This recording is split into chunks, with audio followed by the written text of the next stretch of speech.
No, today I'm going to pay tribute to Mark Kaylor, but when you mention Mark Kaylor, you think of Errol Christie, for you youngsters out there.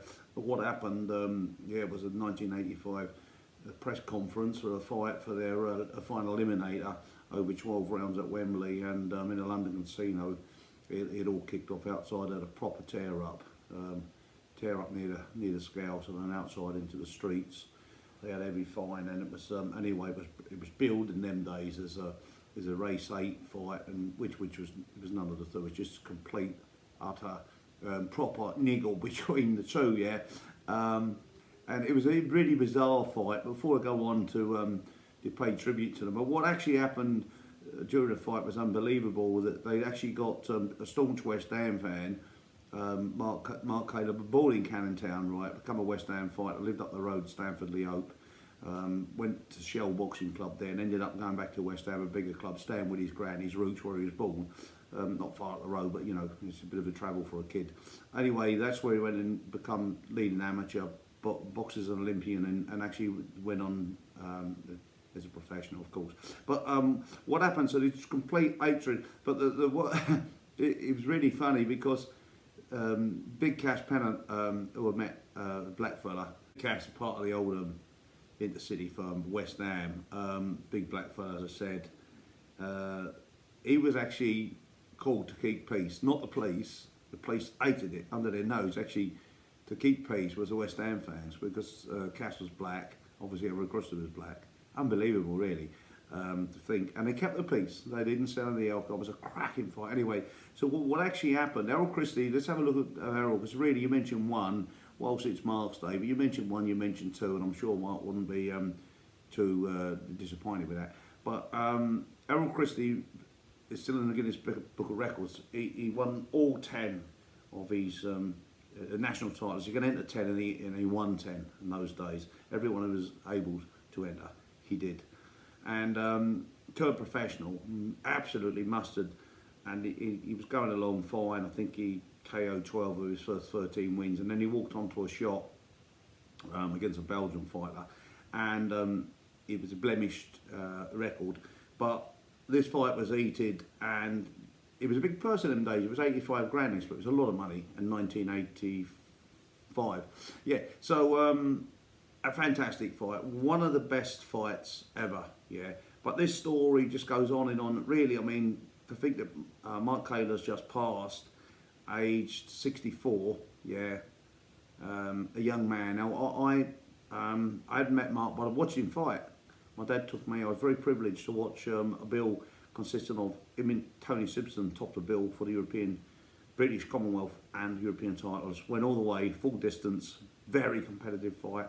The great Tony Simpson just edged it by a couple of rounds on all judges' cards, which is the way I saw it. Frank Bruner was on the card that night.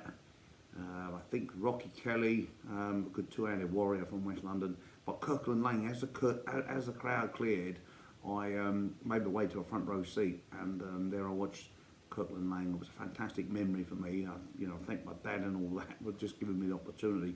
But to me, that was a great fight that night, great atmosphere. Good card. And how did their fight go? So they had the fight, let's go back to the 1985, so the clock's moved on. He's fought against Simpson. He's had one blemish on his card. He's a super boxer, Errol Christie. And Mark Kaylor was a tall, rangy, but in fact he should be rangy, but he loved just keeping it close. He could even fight really well inside for a 6 foot plus middleweight. Mark, but two-handed, typical type of West Ham style fighter. Two-handed forward fighter, loved the tear up, and what a fight it was. You got to watch the full fight. Kaylor down, Christie down in the opening seconds. Kaylor down again both down in the first round. Proper knockdowns, not sort of was it a count. Proper knockdowns, tuning throwing. Kaylor down again. Christie anyway, tuning throwing, and that's where it was. So. Yeah, this is where the fight ended in round 8, victorious for Mark Kaylor. They embraced. It's since made up, but the sad story for Errol Christie continued, unfortunately. His career was practically over that night. He did go on with a few decent wins, but he never quite reached the dizzy heights. I tipped him in the world champion and never become a British champion.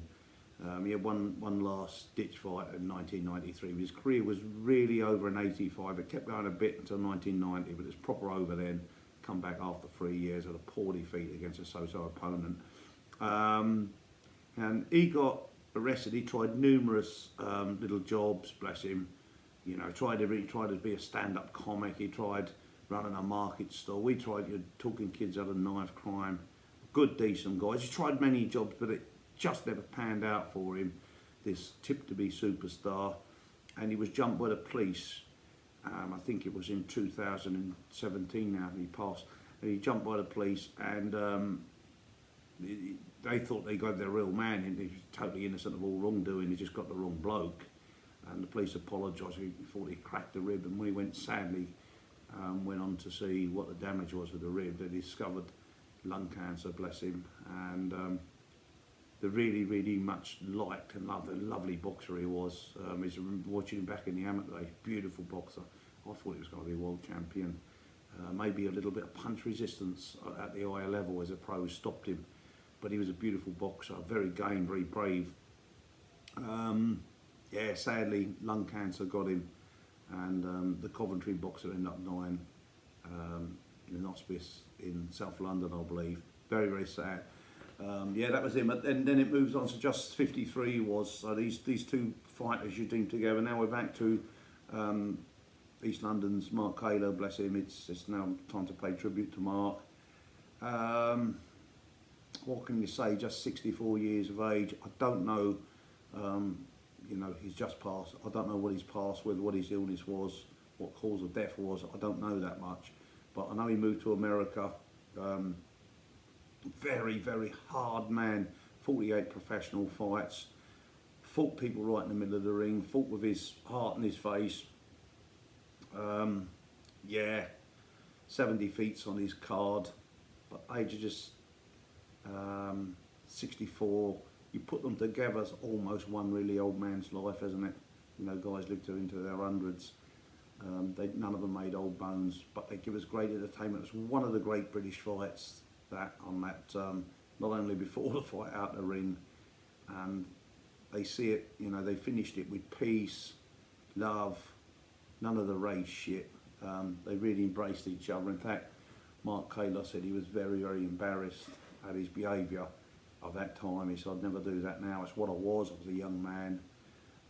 But Mark Kaylor, yeah, national ABA champion, an Olympian, didn't win a medal, but just a good fighter, big, tall, rangy middleweight, very good fighter, and you know, went and had a really good go with Tony Simpson, who we know has beaten, you know, went the world title against a great Marvin Hagler. This is sort of league. He was a very good British, Commonwealth and European title fighter. Yeah, the West Ham boy, great entertainer. Privileged to have watched him. Very sad of your loss. Thoughts with you and your family. God bless you, mate. Thanks for the services to our sport. You really did light up the shows. You were a complete entertainer.